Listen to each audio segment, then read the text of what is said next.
Hello, happy Wednesday. I am here talking to you about the 5 love languages and 3 benefits of understanding the 5 love languages. So if you haven't read the book by Gary Chapman, it's a really good book for personal development, for growth, for you to understand yourself a lot better and dive deep into who you are and how you express love and how you receive it.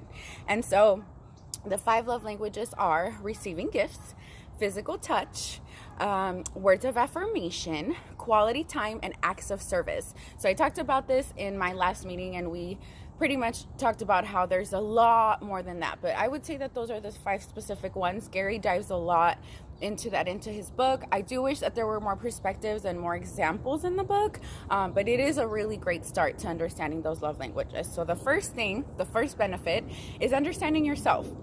I used to be a very attached child, and went into adulthood because I didn't understand my love language and then other people's love languages. So I always wanted to be super affectionate. I was very clingy. I was very attached. Always wanted hugs. Always wanted, just people to be all over me, without understanding that not everyone wants to do that. And just because they don't like to do that doesn't mean that they don't love you or they can't show you love in a different way. So I spent the majority of my life feeling very rejected, very unloved, very unwanted by my loved ones because they didn't match that love language. Once I really understood that words of affirmation and physical touch are my main 2 things, then it was a game changer. And ideally, you have one that sticks out the most, but we really have all 5 love languages inside of us among all the other ones out there.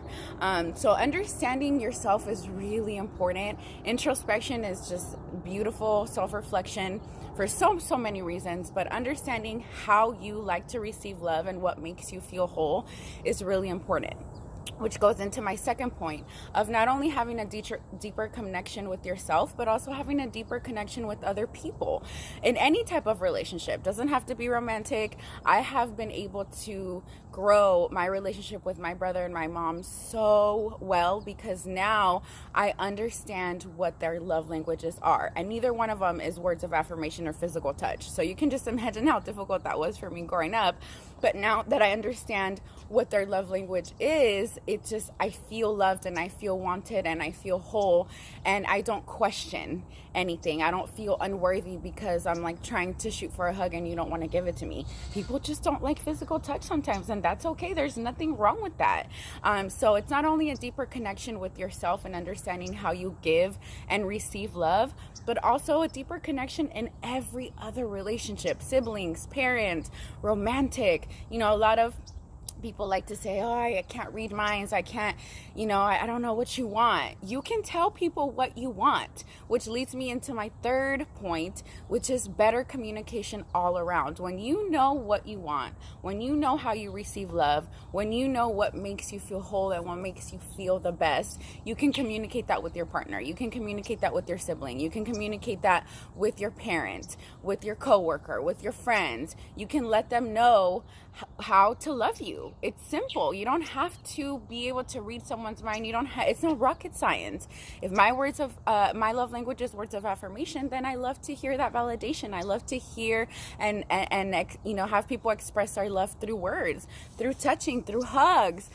It really is simple, I feel, at the end of the day. So remember, 5 love languages: physical touch, words of affirmation, receiving gifts, acts of service, and quality time. We all have them all, but there's like 1, 2, maybe even 3 that stick out the most. I would really dive into understanding those love languages so that you can deepen the relationship with yourself and understand yourself and how you like to be loved, so that you can then tell other people how you like to be loved and deepen your relationships so that other people can also tell you how they like to be loved. Maybe you're trying to love them in the way that you know best and you know how, but they're not receiving it, and there's a disconnection there. It's because you're not speaking the same love language. So understand that.